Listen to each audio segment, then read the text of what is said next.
Hello, everyone, and welcome to Wellness Chronicles here at PRN. And I am hoping that your Monday has been absolutely wonderful because mine has. I'm hoping that today is a day that you've been able to breathe a little bit, get some things done, and most importantly, be important to yourself today. Um, Happy Black History Month for all of us, and hopefully tonight will open up some eyes, share some information, and create some great conversation. Wellness Chronicles, a bunch of community conversations. When I say a bunch, we put them together and we let one feed off another, and we let one move us into the discussion of another. Community conversations exploring injustice and how to ignite sustainable change. That's the key for us. It's not just about the conversation, right? It's past the chit chat, but it's about how do we now build those things, start those things, ignite sustainable change, not just change for the sake of change, but change that can move us into multi-generational wellness. And so how we ignite sustainable change while embedding wellness in marginalized communities.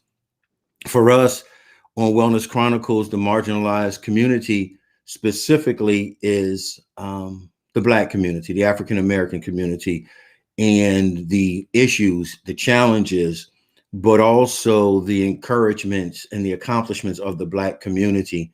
And so with Wellness Chronicles, we spend our time talking about and talking to those people who can help us connect dots, help us create solutions, help us to find the true healing and wellness that our community has so well deserved over 400 years. And so here we are, the Wellness Chronicles. And tonight, I have some special guests, and I know what you say, Aaron. Every week you say the guests are special, and that's because every week they are. For people to take time out of their busy day, to take time out of their schedule, and to come in and to hang out in conversation for that purpose of moving community forward is absolutely great. And so I want to first bring Kika on and just ask Kika to come and introduce herself. Now y'all see Kika often hanging out, and so she is a guest, but she is a regular guest. And so Kika, come on and introduce yourself before we bring Miss Brown on. Yes, my name is Kika Marshall, and tonight I am here because I am a family member of someone who's going to be re-entering soon into the back into the community. Also, hold on just a moment.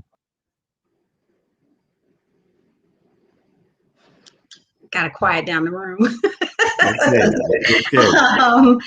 And also, I have a brother who re-entered probably about 12 years ago. So it's near and dear to my heart. So Thank you so much, Kika. So we'll be coming back around with you in just a moment, Queen Kika. And so we have a special guest, first time hanging out with us. But when I sent the call out to create panel conversation for this topic of reentry that we'll be talking about the entire month of February, one of my good friends, Marcus, who will be joining us next week, said you got to get Miss Brown on. You got to bring Tashara on, and let's talk about some things that's happening locally in Charlotte, which connects to regional, state, and national efforts of reentry. And so Ms. Tashara Brown is on with us, chairperson of Reentry Partners of Mecklenburg County here in Charlotte. Good evening, madam, and welcome to Wellness Chronicles. Thank you. Thank you for having me on. I look forward to some great conversation around reentry. Thank you so very much. So how long have you been in the position of chairperson, and what made you decide to step up to that particular plate? Wow. So recently elected in August of chairperson of Reentry Partners of Mecklenburg, RPM, formerly known as MORN. So I've been in reentry for about 7 to 8 years. So I've done adult reentry as well as juvenile reentry, definitely with the focus in workforce development for those reentry individuals. All right. But Thank just you. So, yeah, all a right. bit about RPM. We have been around since 2008. We started out as Mourn. So we have been collaborating with other entities in Charlotte to focus on reentry efforts. Tashara, who are some of the partners? Who are some of the other players that RPM partners with? Oh, definitely. So we have great partnerships with the Department of Corrections, Federal Probation and Parole, Mecklenburg County with their reentry services, as well as DSS and Unified Workforce Development, Charlotte Works and Equus, or NC Works as it is known, Hope Haven, Center for Community Transitions, Roof Above, they're partners of RPM. We have just everyone within a lot of people that are within the Charlotte area that focuses on reentry. It's such a list that I can't name everyone. I And I know. am sorry if I can't name you all, but there are Goodwill, Urban League. So all the entities that are focused on workforce development, they're a part of RPM, as well as other entities that are really focused on reentry and sobriety for those reentering in society. So we see a lot of the partners are people who touch the lives of men and women who are coming home in one way or another, and so RPM creates an umbrella, all right, of alliance for that effort. So absolutely great, glad to have you on again. And so let's dig into a little conversation for you before we begin looking at the effort and energy. What is it about reentry that made you say that this is a route that I want to take, that this is something I want to grab hold of? What creates the passion for you? You said 7 to 8 years. That's almost a decade of being able to serve this population. What is it for you, Tashara, that creates the passion to want to be able to serve this particular group of men and women? Sure. So for me, it hasn't always been a passion. Prior to moving to Charlotte and transitioning here, my passion was law. I wanted to be a lawyer, and I wanted to be a prosecutor, and I wanted to put people in prison. And I transitioned to Charlotte, and I just absolutely could not find an entry-level job with my degree. I have an undergrad degree in criminal justice. I ended up doing some internship work at agency, the Center for Community Transitions. I was working under Eric Ortega, and he was kind of like one of those driving forces that shift my whole thought process of people that have criminal backgrounds, people that were formerly incarcerated. So I definitely want to make sure I put that language out there to shift that paradigm. Individuals that have been incarcerated are not felons. They are people that just happen to have a criminal record. It could be any of us. But then he also pushed me to look at the story behind the story. Everybody has a story, and some people deal with trauma different than others. Some people, their circumstances are different than others, and that's why there are situations that have happened. Not to excuse any behaviors, but everyone's upbringing is different. And as I begin to volunteer and work more at the Center for Community Transitions, eventually lead into employment, I began to interact with the individuals that were coming through the programs more. And it just became a passion, like this is where I'm supposed to be, and this is what I'm supposed to do to help shift the outlook for these individuals. But not only for them, but for them within themselves.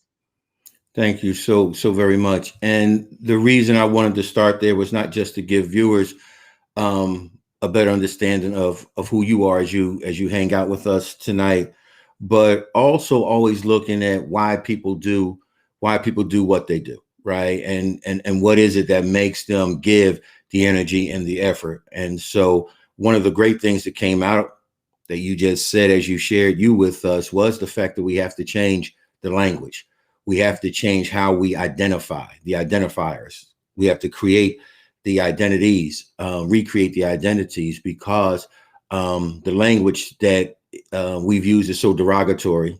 It is so imprisoning, right? In and of itself, the language itself creates a prison for our men and women. And it is hard to ever have a sense of not just transition, but beyond that, assimilation. If, at the party, Larry's always my cousin Larry that got out of prison instead of my cousin Larry, right? And so we want to be able to change in such a way that we can help people remove themselves from the invisible prisons that exist. So thank you so much for that. So let's begin this, right? So one of the questions want to delve into is the discrimination that men and women face when they come home, specifically for us, the Black community. But we do know generally, just coming home as a survivor of the incarceration experience, there's the discrimination waiting for you to walk into that net. How does discrimination play a role in the Black community directly affecting returning citizens? What have you seen? And Kika, you can jump in with this with Tashara. What does that look like as far as discrimination specifically geared toward or directed toward men and women returning home? So I would say the discrimination, yes, is geared towards those reentering, but the discrimination starts at the point of entry within the criminal justice system. We know that Black people are more likely to be pulled over, arrested, and then charged with a felony than other races. Reentry is just the back end of it. So it has happened to them well before we get to the reentry piece. Now, specifically, when we're talking about reentry, there are so many aspects in regards to reentry, not only race, but the type of conviction that they have that plays a factor in reentry. So I think that's a hand-in-hand conversation, because when you look at a Black male that's out of prison, the first thought is assault, battery, robbery, like he did the most horrendous crime. And a lot of times, sometimes it's not that case. They could just have a simple offense where they weren't able to afford a lawyer. So of course they took the plea bargain because they couldn't fight for themselves, or they just got handed a sentence that someone else wouldn't be able to get handled. When we talk about, and one thing RPM has been very instrumental on is the movement of ban the box. So removing that question off of employment applications, have you ever been convicted? Because not only for all individuals, that has been a factor of them not getting employment. But if you look at the Black male specifically, you see a Black male, yes, they have been convicted. Of course, that thought shift is violent individual. So by removing that question, that gives that individual more of a chance. But essentially, there's discrimination throughout the criminal justice field. Reentry is just the back end. Like, reentry is just where we see the effects of what has happened before. And with that, it's employment. It's harder for a Black male to secure employment after he has left incarceration than it is for any other race. It's harder for a Black male to secure housing after incarceration than it is for any other race. So to tack on what the discrimination that's already happened, when you throw on a criminal background on that, it just gets 5 times worse, 10 times worse for the Black individual. Absolutely. Kika, jump in and join into the conversation. Yes, absolutely. So one of the things that I had prepared in my thinking before coming on was just how we can go back to the 13th Amendment where it was, emancipation unless you commit a crime, and the Jim Crow laws, and how really this is just it's been going on for so long, and it's been normalized for so long that discrimination is every part of it's, like you were mentioning, Tashara, you know what I mean? It's it's what happens before reentry. It's the life circumstances before even incarceration. It's poor educational systems in the Black community, that even as early as the 4th grade, you know, there's kind of this preparation where Black children, Black males are treated harsher for behavioral issues than other races. So it's so deep. It's so like reentry is just the back end, and fighting it continually after having been incarcerated. But I mean, I I think that it's important that we know how deep it goes, how deep the rabbit hole goes. I don't think that we should, you know, it's not about making excuses, but you can't begin to address maybe the systemic issues that are going on if we don't look at how early it starts and how early it started. So it's every part of this process with the criminal justice system, I feel, really goes as far back as the 13th Amendment, when it was legal to incarcerate or to re-enslave individuals, place them back into servitude for a crime. And loitering was a crime.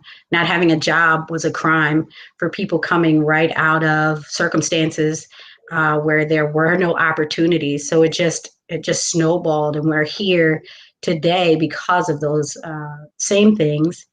And it just takes me to the thought that, you know, it has to go back to the poverty our communities face, the poor education our communities face, the poor healthcare, just lack of access to healthcare, the inability to care for your family, to be able to take on a role of an individual who, you know, is the provider for his family, is the protector of his family.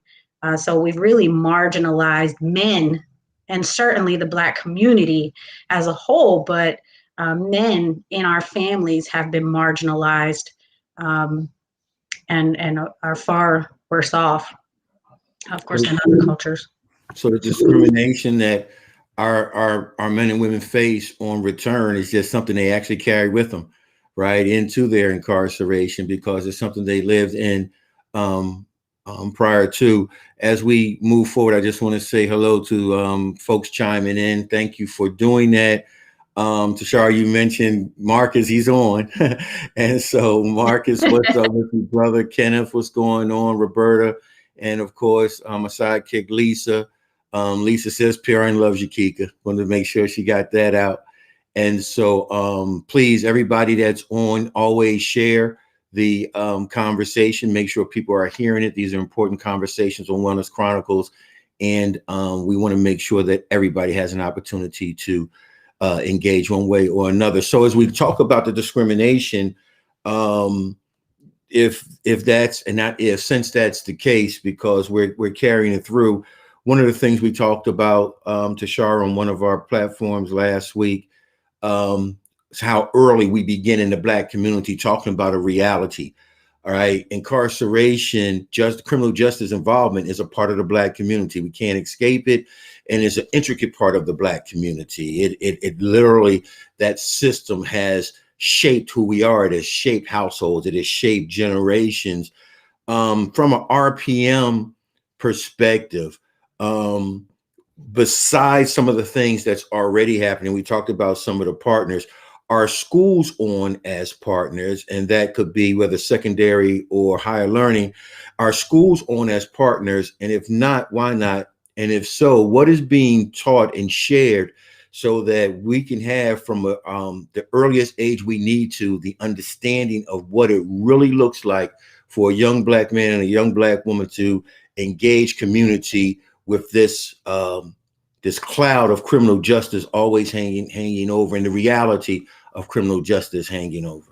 Yeah, so definitely. One, I want to speak to the fact of a community approach.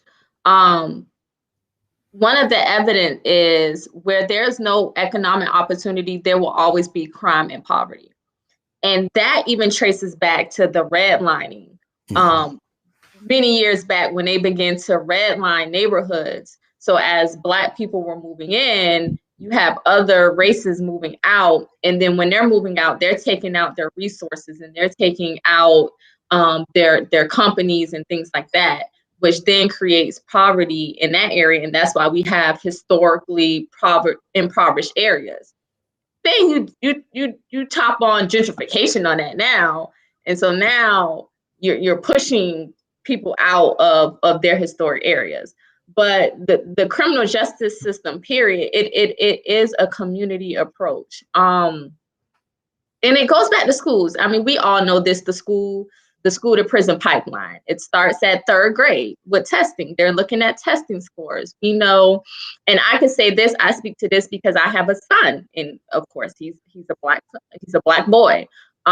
Black children are treated a little bit more harsher in school, or they're not getting the attention they need. Every kid learns differently. And because that kid may learn differently, that Black little boy, that Black little girl may learn differently, then they're stuck with a label of ADD or ADHD, or they need an IEP, or some type of label is stuck on them. So now they're being tagged to remedial classes. That's one thing in the community approach, or the younger generation. Even if you look at the juvenile system, I worked closely with the juvenile system doing juvenile reentry, where I worked with youth that were at disposition levels 2 and 3. 98%, no, 99% of my caseload were Black individuals. So even in the juvenile system, where it should be a deterrence or less go about it in a therapeutic approach, are those therapeutic approaches really working? And are we providing therapeutic approaches where that can be, that those youth can really identify with? But then also in RPM, do we have the school system within our group? Not as of yet. We do not have CMS that is a part of RPM. We would love for CMS to come in and definitely be a part of RPM to really be able to get, provide this wraparound service for those youth that are going down that route. Because it statistics shows that by the age of 13, if a kid has any encounter with law enforcement, they're more than likely to have that encounter in their adult life.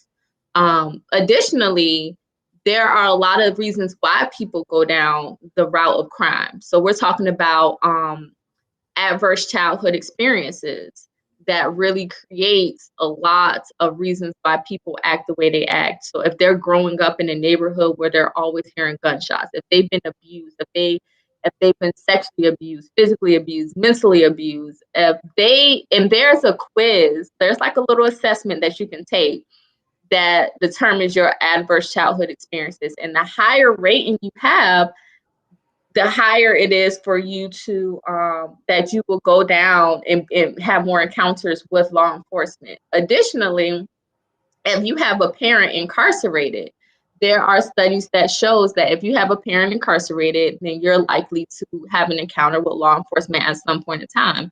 So definitely having entities that are in the community that are working with families that have an individual incarcerated, because incarceration affects the family as a unit. If a guy goes to prison tomorrow, that child is without a father, that mother is without that support system, somebody's without their son, it's a domino effect. So it takes the community as a whole to be able to work with the people that are encountering law enforcement, countering the criminal justice system. But then additionally, bringing more economic opportunity into the community, and more entities actually kind of getting out their own silos and going into communities and providing that opportunity to them. And that is so important. So important because one of the dynamics that we have seen I would say over the last 25, maybe 30 years, there was a point of time that these entities that we're looking at coming to embed in community was once considered community. And such a separation has taken place where there's the community and the school system, the community and law enforcement, the community and so forth and so on, when there was a period of time that these were all considered part of the community. And so these separations now give this mindset that it's a us versus them mentality, and we have to go out to get what's needed when at one point in time what we needed was within. You mentioned something that was really poignant, and that is that we talked about the families, but whatever happens, the community is a family of families, right? That's the set of community. And so once these families, this group of families, deal with the criminal justice system, incarceration, recidivism, and so forth, it's a community issue.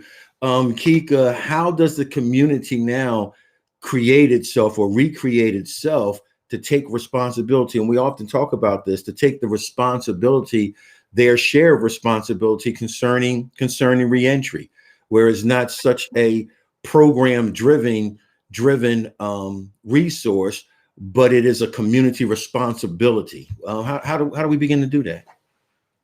I think that we need to begin, we have to educate our families. We have to educate our community about, and I think that, you know, although there are pockets of us who are aware of, you know, what is happening, the outside forces that are affecting the community, I think that inside the community, there are lots of folks who just don't know really what we're walking into every day.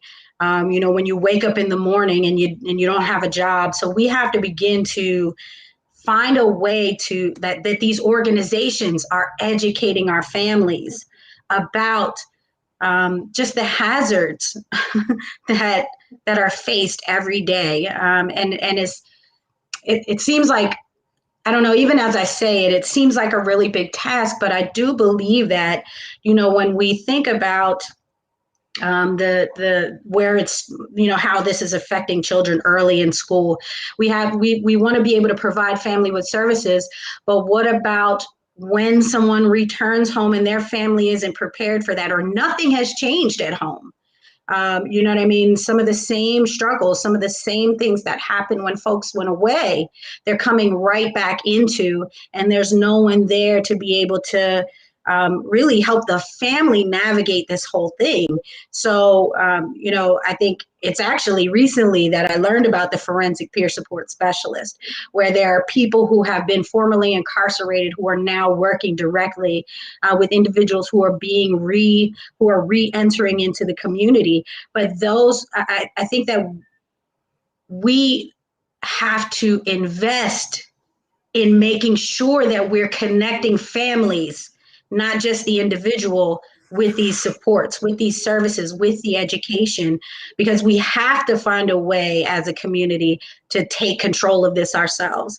The system isn't built to care for our needs. The system is designed to continue this, you know, this snowball down the path. So if we, you know, all of the organizations, for example, Tashara, all of the organizations that are involved with, you know, the reentry partners, these are organizations that could fight to have investment in the community. You know what I mean? They're all working technically in their silos, right? They're working on the thing that they were designed to do. You know what I mean? You have like Roof Above, who's focused on folks who are homeless and housing, and you have communities and schools, and I'm not taking away anything from any of these organizations by no means, but my thought is that these organizations, like, there has to be financial investment in the community, not just service provision. So these organizations can get together and, you know, lobby, and not lobby, but maybe go to the city council meetings and start demanding investment in education, investment in, or I mean, even reforming our educational system. Do you know what I mean? Like, there's so many things that have to be addressed from a family standpoint, so that then the community can experience like a change as a change together. So that's I hope I answered your question. Did I answer your question? Yeah, you did, and you kept conversation stewing here, because the buzz that I keep hearing both from our conversation, but that's just circling around in Aaron's head, right, is that we do have to change our education system in a way that is realistic for the Black community. And again, the criminal justice system has placed itself in such a position in our community that we must begin to talk early about criminal justice. We just can't say, if you do this, you'll go to jail as a child, having them live in the fear of a system. We must talk about the economic issues. We must talk about how poverty plays itself into incarceration. We also must talk about how, from a reentry standpoint, the dollars and cents that make up reentry, and the monies that are involved with reentry. And we talked about this, I believe last week, when we began talking about the cost of reentry. We often talk about the cost of incarceration, but the cost of reentry, and some of that cost does not come back into our community. When we pay probation and parole, that doesn't come back into the Black community. And so we're bringing people into a poverty situation and taking them deeper in because of course. So no, you definitely answered the question, and keep the conversation moving, that we have to be able to connect the dollars and cents to the effort. Tashara, how do we, when I say we, I mean you, but how does RPM be able to move agenda forward? How does RPM able to see, right, these are the things that are needed? And we know that change takes time. We do understand that. But we also know there's low and high hanging fruit, right? How does RPM decide what the low hanging fruit is, and to make the immediate impacts that we have to have? Oh, great question. So one thing that we do, we meet monthly, the third Thursday of each month. But us as individuals, we do different things in our entities. So we each have our own specializations that we have. And we all come together and we say, like, here, these are the things that we can advocate on. What's the greatest effect on the population that we're serving? One of the biggest effects is workforce development. So again, we have been very instrumental on the Second Chance Act, which was just recently passed, another phase of it, the Ban the Box, which when we worked closely when Charlotte School of Law was here, with Charlotte School of Law, drafting that legislation, which the city of Charlotte passed, where they don't put that question on their applications. But essentially, we just really work together as a group where we all have different areas in which we specialize in, and say, what is it that the population that we are serving are being affected most? Reentry, with the reentry population, workforce development, and housing are two of the major areas that there is an effect, because it's hard, extremely hard for individuals to secure employment, and it's extremely hard for individuals to secure housing. Where if an individual cannot secure employment, and I'm talking family sustaining employment, then they can't really secure housing. And with that comes a lot of advocacy for landlords to push that shift on accepting people. Definitely accepting a certificate of release, because a lot of people can't get expungements. I mean, let's just be honest, the expungement process is so lengthy and there's so many statutes to it. Half the people that are released from prison do not qualify for expungements. So if a person is able to get a certificate of relief stating that they have been an upstanding citizen, we are definitely pushing for not only employers, but landlords to accept that, so they can, rent to those individuals that are considered returning citizens, or those that have criminal backgrounds. A major push that we have been behind, again, is changing that language, which then changes the view. of individuals that have criminal backgrounds, but then also educating individuals. So before COVID, we would have reentry simulations, where we would get people, our elected officials, the judges, city council, county commissioners, even employers in a room, and we would take them through a day in the life of someone that is reentering society. And that really opened their eyes to say, this is what this person is really dealing with. Like, they are really going from entity to entity trying to get assistance. They really don't have money to get on the bus. They really don't have money for food. So this is why they resort to these behaviors. So definitely working on those aspects will then create a more balance. And it's just really all about Maslow's hierarchy of needs. If those essential needs are met, then a person can excel. But if they keep getting pushed down and they can't meet those essential needs because they can only get a job that pays $8 an hour, like, who can live off that? And where can you live at getting $8 an hour? So what is that person going to do? They're going to resort to what's easier, which is, I can get either $8 an hour, or I can do this and get $1,200 a week. Which one am I going to do? Or if I can't get either, then I might as well recidivate and go back to prison, because at least I know I have a roof over my head and 3 meals a day. In conversation, Tashar, at RPM,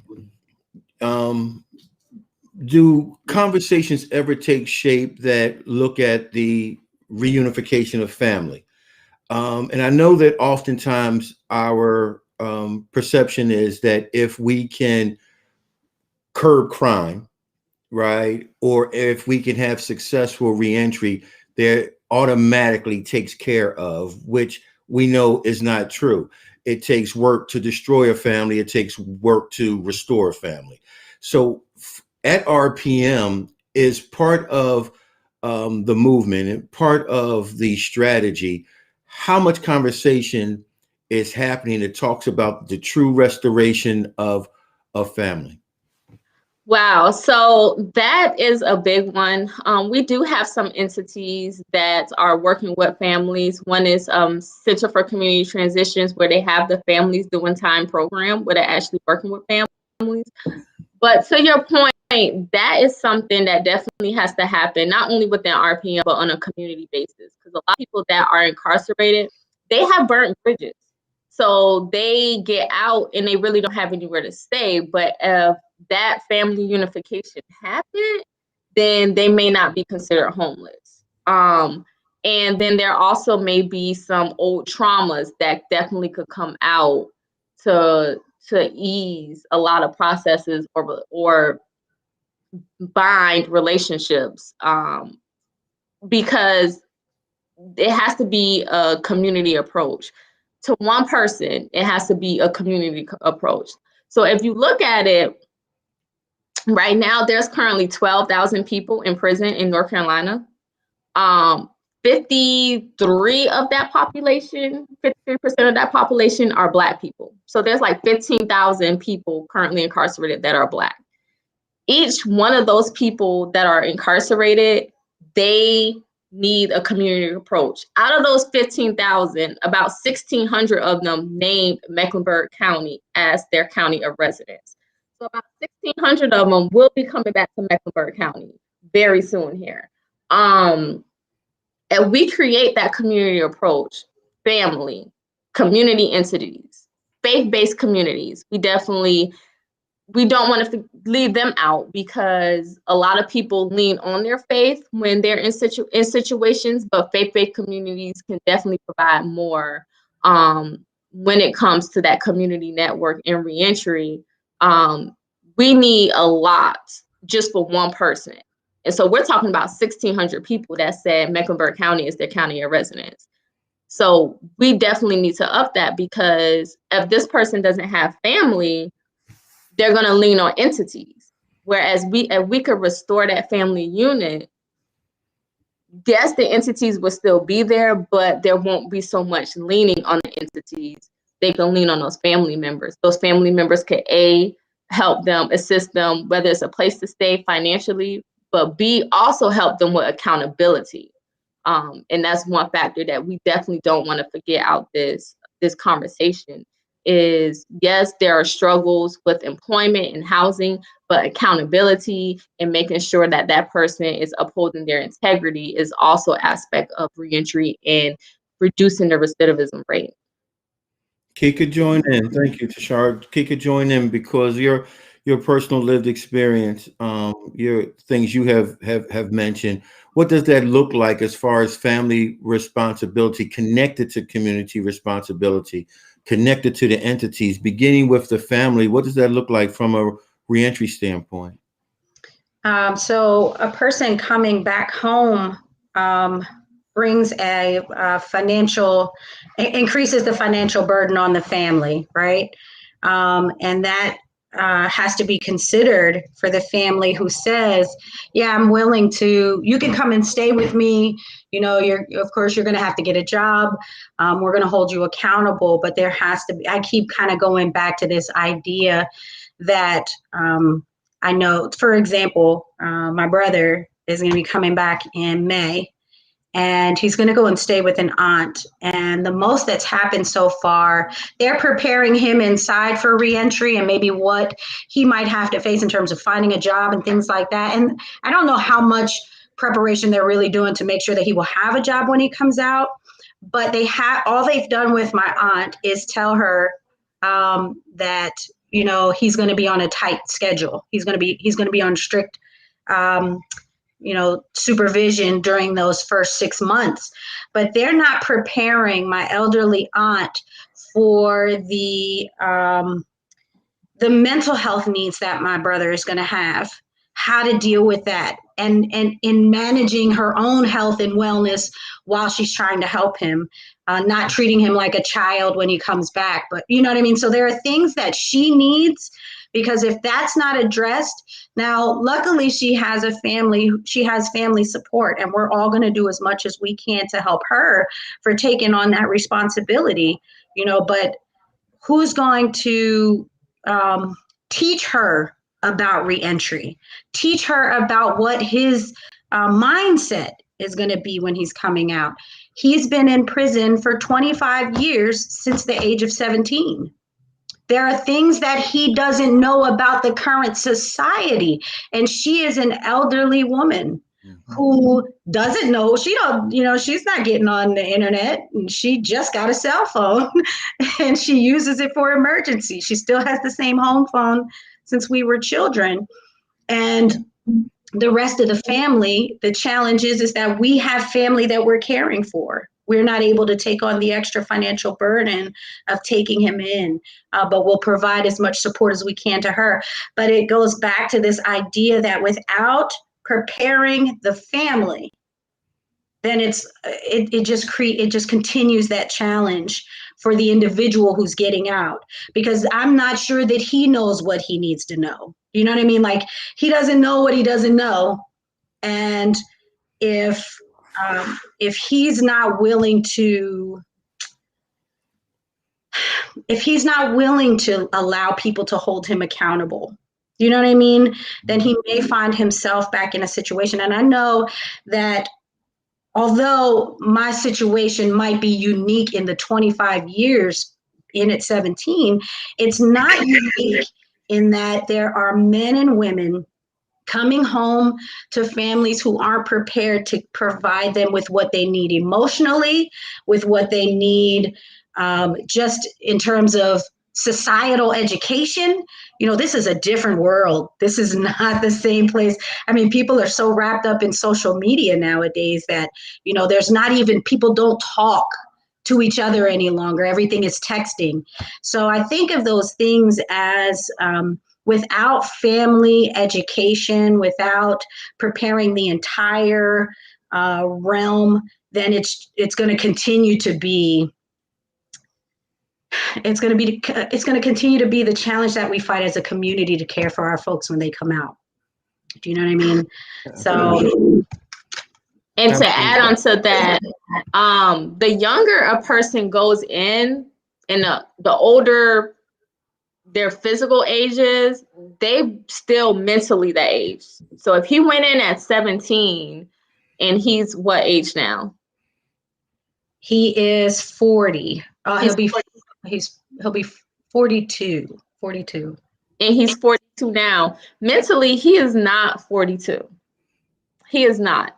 So it's definitely going to be a preparation process, because he's going to get out and he's not going to know how to do a lot. He's not going to know how to complete a job application. He's probably not going to know how to use a cell phone, unless he had a cell phone while he's in, because we all know contraband gets in. He's not going to know how to navigate, get around the city. I've worked with many individuals. They did not know how to get on the bus. I remember one guy, he went in at 17, got out at 50, and he felt like he needed permission to walk across the street. And I said, no, go. Like, it's so much of an adjustment, and he is going to get frustrated. He's going to get very frustrated. And if you don't have an individual there that understands what they're going through and can be patient with him, it's going to be a disaster.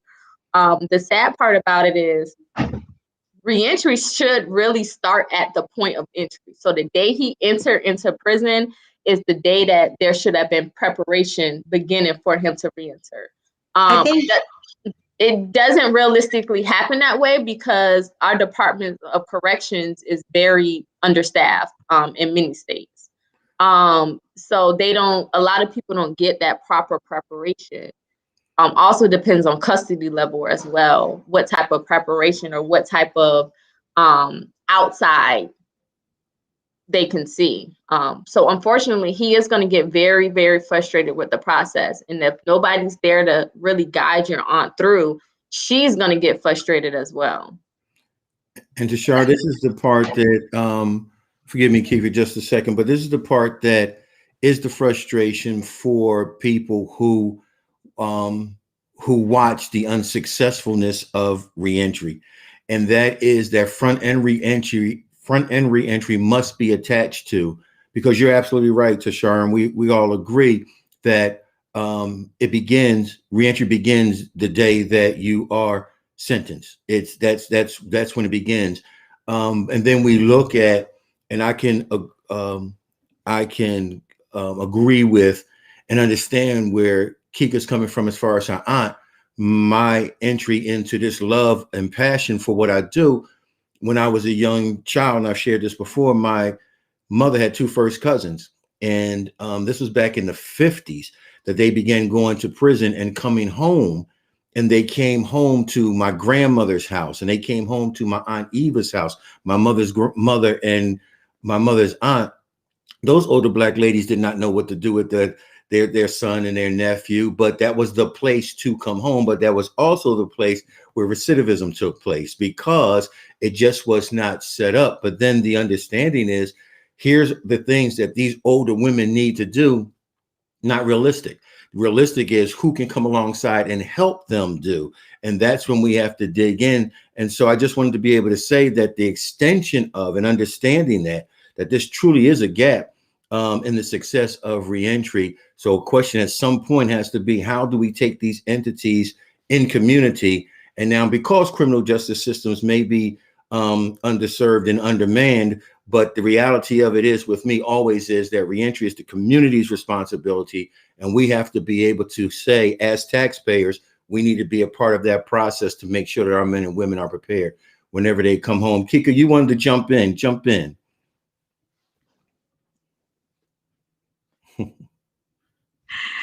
All right. I was waving bye to my brother. It's all right. The other brother. Now say that again. I apologize. Your last part of your question. Just that last part of the community's responsibility. When we look at situations that your aunt will be in with the return of your brother, the supports that can help her to be able not just think that it's her responsibility because she's family, right, knowing that she's set up to fail because of all the things we just mentioned. How do we now assist people who are in a situation like your aunt?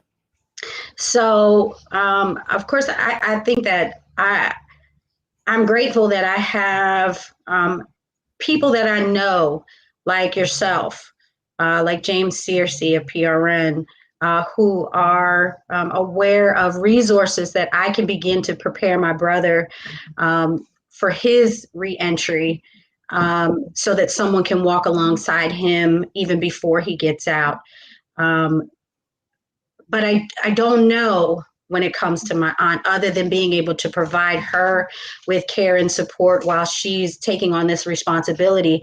But it makes me realize that with a gap like that, you know, I know that Center for Community Transitions has a program, Families Doing Time. You know what I mean? So they are supporting those individuals who have family members who are incarcerated. But this is the gap. So finding, it's not the only, but this is a gap. And it makes me think now, you know what I mean? The fact that we're having this conversation, and I wasn't expecting it to go in this direction, that I need to begin to see what programs can I connect her with now. I hadn't given her much thought until I really started to talk through what she was going to have to go through upon his return. So if there's not a program imploring, and this is not in North Carolina, this is in Pennsylvania, but imploring some of the agencies that are in North Carolina to create something. We're talking about months. He learned that he was going to be released this month. This isn't even like, you know, he had a year to prepare with the idea. He had life without parole. And the Supreme Court overturned sentencing juveniles to life. So this is all very new for everybody. It has just literally sprung itself on us. So we need programs. I'm going to figure out who do I need to contact to begin to prepare her for the support that she needs. I don't think she doesn't know what she doesn't know. So that's the most that we can do, is those of us who are in this field in some way, we need to begin humanizing the folks who are coming back into the community. We need to have a campaign of rehumanizing individuals who are formerly incarcerated. The society views, you know, Tashara, you were talking about, you know, when you sent them through the county commissioners and things like that, you sent them through this opportunity to experience what it's like to go into a door. Well, they always have this cloud hanging over their head. They're always a felon. They're always an ex-offender. But we need to have a campaign to rehumanize our folks. And this is not to disparage any community, but when HIV and AIDS first became an issue in the early 80s, there was a huge stigma around that. But we have fought hard to be sure that individuals with HIV and AIDS are not forever stigmatized by a diagnosis that they have, you know, and re-entering into the community, being a former or having been formerly incarcerated has created whether that's visual campaigns of successful individuals that I was formerly incarcerated, whatever it is, visual campaigns, campaigns with inside of our community showing that recovery from the incarceration, from the criminal justice system is just as possible as it is from mental health, as it is from, you know, chronic illness. Recovery is possible even there. So that kind of spun off into a little bit of a different topic, but I think that I have to help my aunt. I have to rehumanize my brother to my aunt. You know, she's expecting a hard time of him coming home just because of who she remembered him as when he was 16 and 17. So I think that that's going to be huge. And then finding as many avenues to the whole family, not just the individual coming back into the community. So, as we begin to put the plane in the hangar, I want to say thank you to, and I hope I pronounce it right, Kimry and Valerie and Toya and Jeffrey, who have come on, joining Roberta and others, and just say thank you for your conversation and chat and all the things that's coming out that's so strong and so supportive. So Tashara, you have done an absolutely great job. I just want you to know that.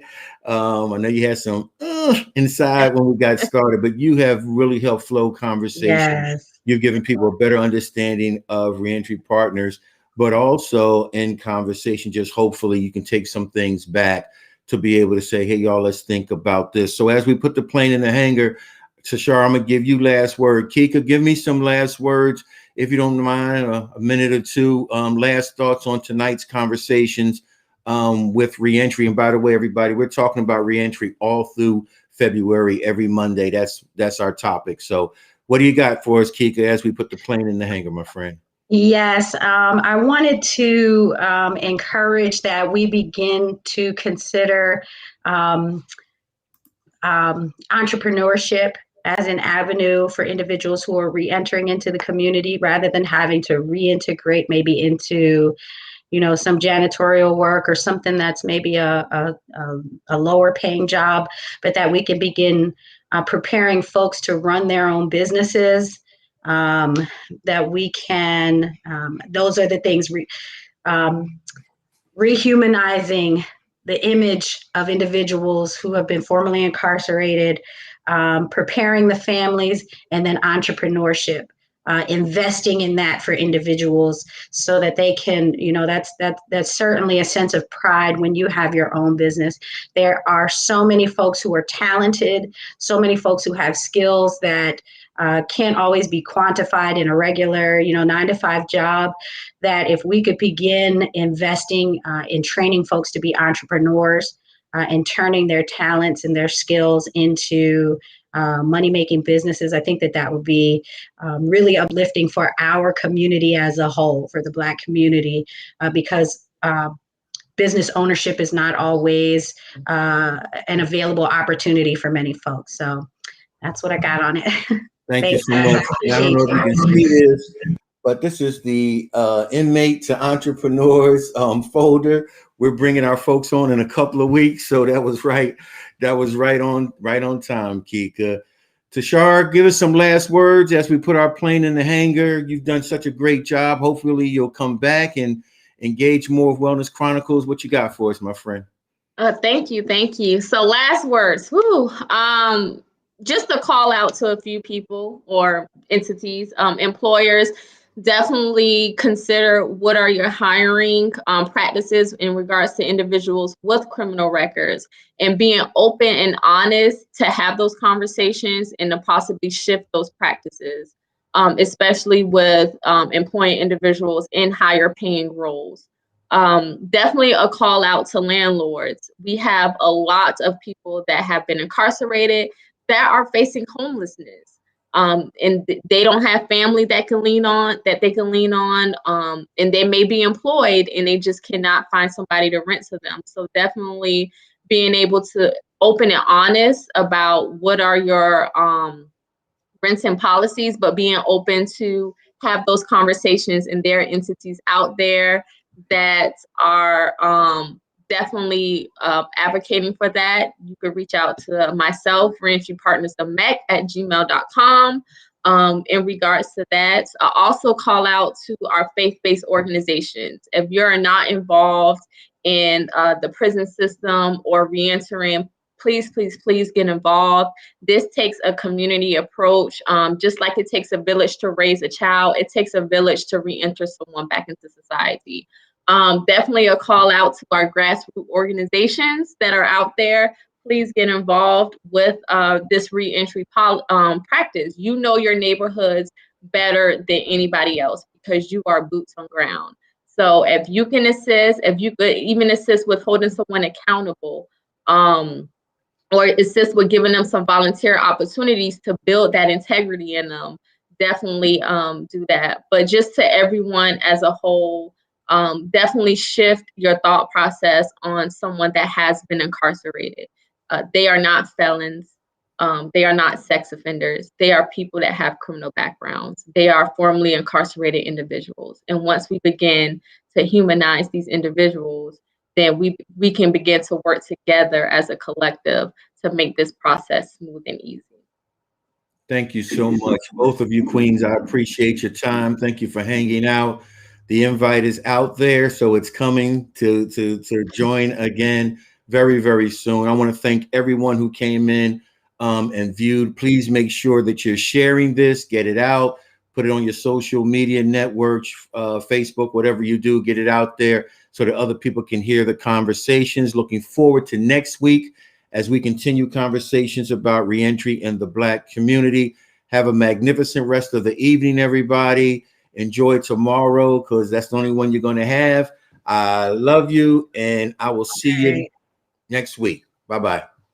Bye. Thank you, Aaron. Enjoy. Bye. Nice to meet you, Tashara.